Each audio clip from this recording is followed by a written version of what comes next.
रक्षाबंधन की कुछ बात मैं आपको कर रहा हूं। सबसे पहले तो मैं ये बोल दूं कि आज और कल भूल करके भी किसी को राखी ना बांधे। जैसे आप बहुत जल्दी में, मेरे पास ही बहुत माताएं बहनें चल के आई का महाराज जी राखी बांधनी है। मैंने कहा 25 तारीख की रात्रि से ही भद्रा लग गई है। मेरे सामने भविष्य पुराण रखा हुआ है और इसमें लिखा है कि यदि आप भद्रा में राखी बांधते हैं तो राजा के लिए वह होता है। ये दो पूर्णिमा, एक श्रावण की पूर्णिमा और एक है होली की पूर्णिमा। यदि होली की पूर्णिमा भद्रा में पड़ती है और आप होलिका दहन करते हैं तो गांव नगर में आग लगने का पूरा खतरा होता है। और यदि ये सावन की पूर्णिमा रक्षाबंधन भद्रा के समय में आप पूजा पाठ और रक्षाबंधन राखी वगैरह बांधिए तो इसमें देश राज्य के लिए और प्रजा के लिए और इसमें राजा के लिए एक बहुत बड़ी हानि पहुंचती है। ये स्पष्ट इसमें लिखा है, वर्णन किया। मैं श्लोक ही आपके बीच में बोले देता हूँ। वर्णन किया कि भद्रायाम द्वयी कर्तव्ये श्रावणी फाल्गुनी तथा श्रावणी नृपतिम हंति ग्रामम दहति फाल्गुनी।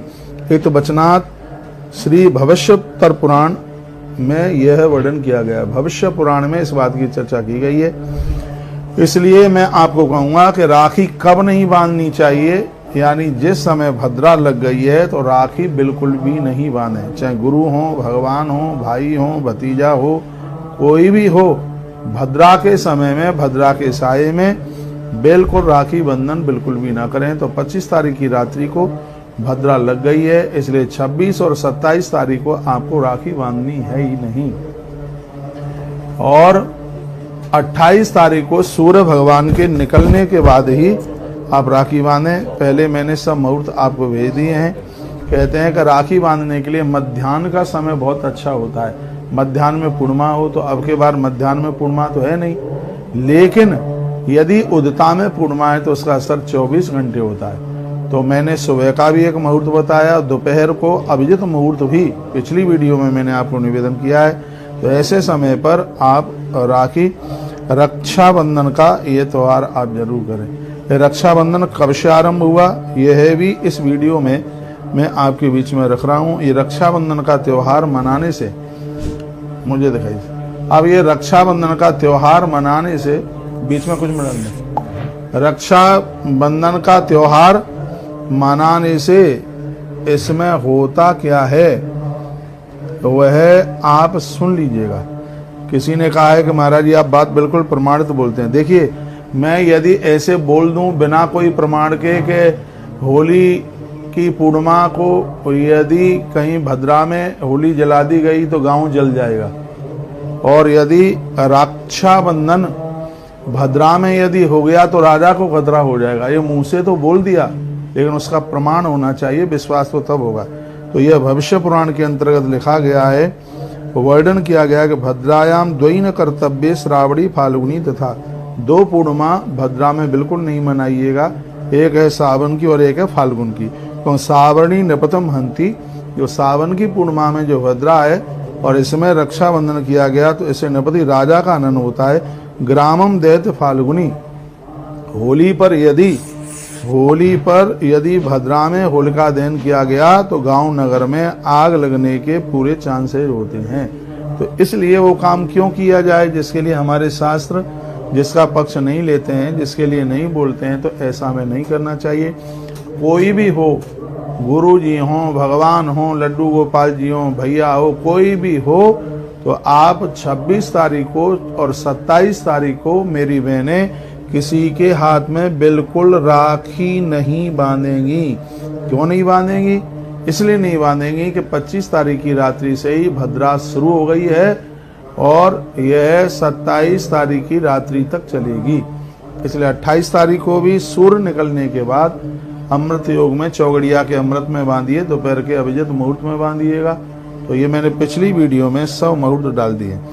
एक बार भगवान श्री कृष्ण को धर्मराज दुष्टन ने पूछा कि भगवान हम आपसे पूछना चाहते हैं, सर्व रोगोपशमनम सर्वा शुभ विनाशनम अशुभ विनाशनम, ऐसा कोई उपाय है क्या जिसके करने से सगरे रोग समाप्त हो जाएं और सगरे अमंगल समाप्त हो जाएं और लोगों की आयु बढ़ जाए? ये प्रश्न किया गया है पांडु पुत्रों के द्वारा। तब युधिष्ठिर ने कहा था क्रियते केन विधना, भगवान ये विधि आप बताइए, हम ऐसा क्या करें जिससे लोग निरोगी रहें और उनका आयुष बढ़े। तब भगवान श्री कृष्ण ने युधिष्ठिर के सामने रक्षाबंधन की बात करी। भगवान श्री कृष्ण ने कहा कि रक्षाबंधन का त्योहार एक ऐसा त्योहार है जो आयुष बढ़ाता है और व्यक्ति को निरोगी रखता है। तो युधिष्ठिर ने पूछा भगवान क्रियते केन विधना रक्षाबंधन पुरुषोत्तम, कहते हैं कि देवताओं ने यह त्योहार मनाया तो इसकी विधि क्या है, इसके बारे में आप सब बताएं। तब मेरे भगवान कहने लगे कि एक बार ऐसा हुआ, दैत्य और देवताओं के साथ में युद्ध छिड़ गया। दैत्य भारी हो रहे थे तो सगरे देवता गुरुदेव के पास में आए। गुरुजी से कहा कि हे गुरुदेव, हम तो पराजित हो रहे हैं, कैसे इन दैत्यों को जीतें, ऐसा कोई आप उपाय बताइए। तब गुरुदेव बृहस्पति के द्वारा रक्षा सूत्र ये बनाया गया है और उन्होंने इंद्र के सहित इन सबके हाथ में ये रक्षा सूत्र बांधा। येन बद्धो बलि राजा दानवेंद्रो महाबला तेन त्वा मविवंदनामि रक्षे माचल माचला। ये भविष्य पुराण का श्लोक है, सुन लीजिएगा। आज भी रक्षा सूत्र हाथ में बांधा जाता है, कि सदैव मंत्र श्लोक को बोला जाता है। बहनें इसलिए अपने भाई की कलाई पर, भतीजे की कलाई पर इसलिए बांधती हैं क्योंकि हमारा भाई किसी भी क्षेत्र में पराजित न हो, उसको शक्ति बढ़े। कौन से रंग की ये बांधनी चाहिए राखी, ये कल की वीडियो में हमने बोला है, आप सुन लीजिएगा। मैं एक बार फिर निवेदन करना चाहूंगा, स सर्व दोष रहिता सुखी संवत्सर भवेद। जो अपने हाथ में बहनों के द्वारा जो रक्षा सूत्र, गुरुजनों के द्वारा रक्षा सूत्र बंधवाते हैं, राखी बंधवाते हैं, 1 वर्ष तक वो सुरक्षित रहते हैं, ऐसा भविष्य पुराण के अंतर्गत लिखा हुआ है। 1 साल तक उन्हें किसी भी प्रकार की कोई दिक्कत नहीं हो सकती। क्या मेरी आवाज आपके पास तक आ रही है? तो ये आप सुन रहे हैं, इसलिए रक्षा सूत्र राखी जरूर बंधवाइएगा। और वो 27 और 26 तारीख को नहीं, आप 28 तारीख को आप ये बंधवाइए राखी। किसी का भी हाथ सूना ना हो। देखो मेरे हाथ में कितनी राखियां बंधी हुई हैं, भगवान के लिए लोग दे गए हैं। मेरे हाथ में आज भी बांध रहे थे, मैंने मना कर दिया। मैंने बोला कि भद्रा चालू हो गई है, इसलिए भद्रा काल में ये बांधनी नहीं है। और सूर्य भगवान के निकलने से पहले भी रक्षाबंधन न हो, ऐसा भी इसी ग्रंथ में वर्णित किया गया है। चारों वर्णों के लिए इस त्योहार की बात बताई गई है। एक बात और सुन लीजिए, जो मैं पहली बार बोल रहा हूँ, ये भविष्य पुराण में लिखा हुआ है, इस श्लोक में इसमें लिखा हुआ है। मैं एक बार देख लूँ ये श्लोक का व्याख्यान इसमें कहाँ पर लिखा है। बोलो बांके बिहारी लाल की जय हो। अपराह्न के समय पर रक्षाबंधन के त्योहार को बहुत विशेष माना गया है। गोबर के द्वारा आंगन लीपें, उस पर पटा बिछाएं, भाई को खड़ा करें। भाई का मुख हो पूर्व की तरफ और बहन का मुख हो पश्चिम की तरफ। यह बड़ी अद्भुत इसमें बात कही गई है। पुरोहितों के द्वारा, बहनों के द्वारा, गुरुजनों के द्वारा इसको बंधवाया जाए। जिस रक्षा से यह बंधवाया जाता है तो इससे ताकत मिलती है। ब्राह्मणों की पूजा होनी चाहिए, छत की वजह से कनिष्ठ, दूसरे लोग जो भी हैं वह सब यह रक्षाबंधन के त्योहार को करें। इसके करने से 1 वर्ष भर व्यक्ति निर्दोष और सुखी रहता है। रक्षाबंधन का निषिद्ध काल सिर्फ भद्रा है, इसमें रक्षाबंधन नहीं होना चाहिए, यह इसमें वर्णन किया गया है। और एक अद्भुत बात आज मैं पहली बार ये बोल रहा हूँ, ये लिखा है कि घर में सूतक लगा हो तो भी भाई के हाथ के ऊपर रक्षा सूत्र बांधना चाहिए। बस उसमें पूजन ना हो, देवताओं के स्पर्श न किया जावे।